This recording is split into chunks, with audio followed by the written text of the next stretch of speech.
నేను part 1 upload చేశాను కదా గైస్. ఇప్పుడు ఇదైతే పార్ట్ 2 అనమాట. మా ఊరు పాకాల పార్ట్ 2 ఇదే గైస్. మన ఇల్లు అక్కడ నుండి వచ్చాం. నేను గైస్ మన మమ్మీ వాళ్ళని చూద్దాం. కనిపించట్లా. అడిగి పోయిన తర్వాత స్కోప్ ట్రై చేద్దాం.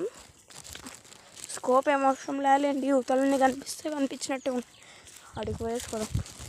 ఆడ కూడా ఉంది, దాన్ని కూడా చూపిస్తాం మీకు. ప్రస్తుతానికైతే ఇక్కడ వాళ్ళ వాయిస్ అయితే నాకు వినిపిస్తుంది. గ్లేర్గానే ఉంది, అంత క్లియర్గా ఏం లేదు. ప్లస్ వాళ్ళైతే నాకు కనిపించట్లేదు. అండ్ ఫాస్ట్గా దూడ దగ్గరికి అయితే వెళ్దాం. పదరా. ఇది నా వెపన్ అయితే ఇక్కడ పడేస్తున్నాను. వచ్చేసాం మన దూడ దగ్గరికి. మన దూడ కాదనమాట, మన ఇంటి ముందు ఉన్న దూడ అనమాట. ఇది చాలా బుజ్జి, చాలా క్యూట్గా ఉంది.